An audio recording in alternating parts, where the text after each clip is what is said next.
Sir. ஐயோ வாங்க வாங்க சாப்பிட வந்தீங்களா? ஆமாங்க, ஹோட்டல் தானே. ஹோட்டல் தாங்க, உட்காருங்க. சரிங்க சார். ஆமா, நீங்க யாருங்க? ஓனர். ஓனரா? ரொம்ப கலையா இருக்கீங்க. வாங்க வாங்க வாங்க. வணக்கம் சார். என்ன சாப்பிடுறீங்க? ஒரே ஒரு ஊத்தப்ப வேணுங்க. ஒரு நிமிஷங்க, முடிச்சா கேட்டு போங்க. சொல்லுங்க. என்ன பண்றீங்க?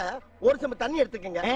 அத தோசைக்கல்ல ஊத்தி அதுக்குன்னு வழக்கமா ஒரு விளக்கமாறு வச்சிருப்பீங்கல்ல? ஆமாங்க. அத அடிப்பக்கமா திருப்பி சரிங்க. வரட்டுன்னு ஒரு 4 இழுப்பு இழுத்து சரிங்க. நல்லா கழுவி விட்டுருங்க. சரிங்க. ஒரு கிண்ண நிறைய மாவு எடுத்து பெரிய ரவுண்டாவும் இல்லாம சின்ன ரவுண்டாவும் இல்லாம பொதுவா ஒரு ரவுண்ட ஊத்தி 4-5 வெங்காயத்தை போட்டு அள்ளி பொடி பொடியா நறுக்கி அப்படியே மேலாப்ல பரபர தூவி விட்டு சரிங்க.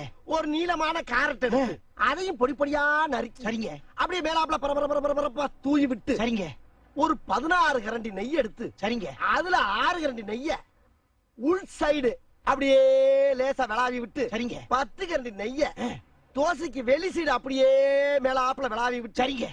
இட்லி பொடி இருக்கு பாத்தீங்களா, அத அப்படியே அள்ளி மலை சாரல் மாதிரி அதை மேலாப்ல பரபர அப்படியே பேய விட்டு சரிங்க. பொத்துனாப்ல அப்படி ஒரு பரட்டு இப்படி ஒரு பரட்டு அப்படி பரட்டி விட்டு அப்படியே ரெட்டி கலர்ல முருக விட்டு அழகா மடிச்சு கமன்னு ஒரு ஊத்தப்பத்தை எடுத்துட்டு வாங்க. சரிங்க. அண்ணனுக்கு ஒரு ஊத்தப்பம்.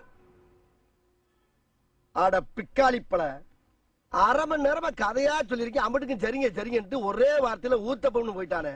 வரட்டும், வாடிங்க, நாலாம் தரேன்.